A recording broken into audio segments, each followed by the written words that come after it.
Michael Chandler is confident that he fights Conor McGregor on June 29th. However, he's unsure if Conor is still trolling him about fighting at 185. Speaking to ESPN, Chandler said, "I had an idea, but you never quite know. Is it going to be another troll job? Is it going to be another Conor center of attention deal? Is it going to be silence? What tactic is he going to use again to keep everybody on the edge of their seats? Not just me." Obviously, he's done a lot of things over the last year or so that was directly intended for me to hear and directly intended for my team to hear that everybody ran with. I don't know if I'd call McGregor's return the greatest comeback in sports history, but yeah, as of right now, June 29th is the date, and we are preparing for it. I have 100% confidence that I'm fighting Conor McGregor on June 29th. On the fight being at 185, Chandler continued, "Ultimately, I'm 50-50 on it, and ultimately it doesn't matter. I spent 5 weeks around Conor. I don't care if he wants to fight at 185, 170, 205, whatever it might be. You've got to remember, he doesn't want to fight at 155 because he wants everybody to believe he's bigger than he is. He, in his mind, can't fight at 170 because I called him out at 170. Therefore, he's doing what I said at 170, so he has to say 185, just like he did in the intro scene of The Ultimate Fighter, telling me it was going to be at 185. I don't give a rip about what the weight is. He always wants to establish dominance, whether it be via social media, whether it be the media, with what he's saying and what he's doing. And he also wants to try to establish dominance to make people think that I am less than him. And that's fine. I'll take that all day long because I'm confident in myself. I don't have an ego. I'm ready to fight. And I'm ready to take this dude's head off. Fighting at 185 makes him look bigger, sound bigger, feel bigger. That's what Conor does. He's done nothing in his entire career but pump himself up. Both in person by the way he walks, his stature, maybe risers in his shoes, I don't know. But he does things to constantly make himself look, sound, and feel bigger, because that's the persona that he's tried to create. The UFC and Conor can figure that out and let me know what they're thinking, and I can have an opinion on it. But as of right now, I could care less about the weight. The date and the opponent was all that matters. Following his brutal KO victory over Bryce Mitchell, Josh Emmett is pushing for a fight against Max Holloway next. Go check out Emmett's new YouTube channel, links in the description. You know, everyone's been asking me what's next. I want a clear shot to the title. The best path there is fighting the #1 contender, and that's Max Holloway. I want to be a world champion.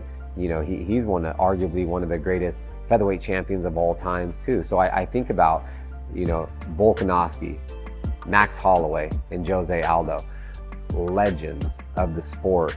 He's one of the best. That's why he is the #1 contender. So clear shot to the title. Why not fight the best? After watching Sean Strickland on Theo Von's podcast, Henry Cejudo explains how certain things you should just keep to yourself. Henry compares Sean to Alexander Volkanovski, saying that he gets anxiety when he's not fighting. I don't know, man. I think at this point, I think Sean Strickland needs to go see a therapist to get over it, because you should never be a prisoner of your past, but a product of it. You know, how's it that you could be that kid who was abused by your father, and how that you could make an actual difference rather than vice versa? You're over here, you're fighting against the world on the other night. You gotta be careful, dude. It's a slippery slope. You can fall into that hole and people are not gonna feel sorry for you. You know what they're gonna do? Let's read some of the comments. Okay, so it's dictating where the line is? What about race, religion? Not over the line? It's fighting, there is no line. Grow up. So whatever Sean says is fair game, but when it affects him, it's off limits? You see what I'm saying, Sean? I hope you can come to the consensus to be able to accept the fact that you're in this game, bro. Like, learn how to play. Don't be that. You can't, man. You can't. It's the same thing with Volkanovski. Volkanovski's showing his cards that he goes through anxiety if he doesn't fight. Like, bro, like, what the f? Like, keep some of that shit to yourself. Like, you know what I'm saying? The world doesn't need to know. You know, especially if it's gonna affect you. It affects his Volkanovski. Now we know that Volkanovski wants to fight Ilia Topuria. Now will Volkanovski be the same guy? Because if he gets stopped again with the guy that has power like Ilia, then this is where the drop happens. This isn't Hollywood where you drop and rise. This isn't like that. 2-3 strikes, oh yeah, he was good. He was at one point, he was bad. But because he has these issues that he shared with the world and now people will pick on him, then it changes. Tom Aspinall responds to backlash over his rant on X yesterday. If you haven't seen, Aspinall had a series of posts pointing out how long it's been since Stipe Miocic fought. Tom said he's quite upset at the fact that he's the interim champion and probably not fighting for the undisputed belt next, due to Dana White being adamant that John Jones fights Stipe Miocic. Tom received some backlash in the replies. Here's one that says Stipe has been in the game longer than you. Stop crying about it. We all know the man will soon retire, and you'll have your chance. Tom replied, I agree he is a legend, but I'm selfish and want to prove that I'm the best, so I'll cry if I want to. Now today, Tom posted this to X. He wrote, I'm just trying to be the best and fight the best people. I know that's hard for a lot of people to get their head around. Don't be so triggered, guys. Ariel Helwani confirms that Francis Ngannou versus Anthony Joshua is a done deal. All right, massive breaking news on this Friday evening from the world of combat sports. I have confirmed via Mr. Turki Al-Sheikh that it is a done deal. It is going down. Francis Ngannou, Le Prédateur, the former UFC heavyweight champion, is returning to Riyadh, Saudi Arabia. Of course, just a few months removed from his incredible performance against Tyson Fury after an unbelievable year where he leaves the UFC, he signs with PFL, then he gets the big Tyson fight and shocks everyone.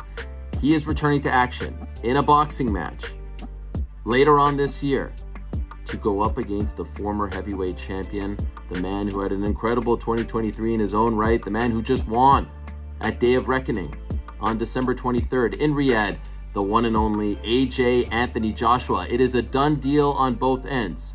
Anthony Joshua versus Francis Ngannou, 10-round fight later on this year in Riyadh, Saudi Arabia. I've confirmed this via Mr. Turki Al-Sheikh and my own sources. And there is going to be a press conference, I'm told, later on this month in London to officially announce the date. But it is going down. It is done.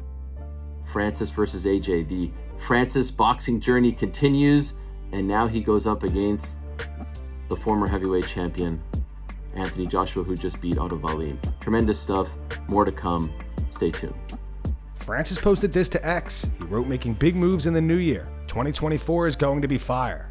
And that's going to wrap it up for the news. Thanks for watching. For daily MMA news and content, subscribe to Full Mount MMA and click the bell icon to be notified when we post videos. Here are the 3 top comments from last video. The first one says Anthony needs to retire already. The second one's from Zexter33. Says the UFC wants an easy fight for John, and that's the truth. For crying out loud, this March will literally be 3 years since Stipe last fought, and he was brutally KO'd. In my eyes, he's been retired. And the final one's from Mighty Savage. It says with the Tom Aspinall situation, this is exactly why interim belts shouldn't be introduced unless the unbooked champion will be fighting them next. It's currently causing complications, making it challenging for the guys to make a living while the Jones and Stipe situation works itself out. Those were the 3 top comments from last video. If you want to be featured in the next one, all you have to do is comment down below. And if you missed yesterday's news, click the video on screen right now to get caught up.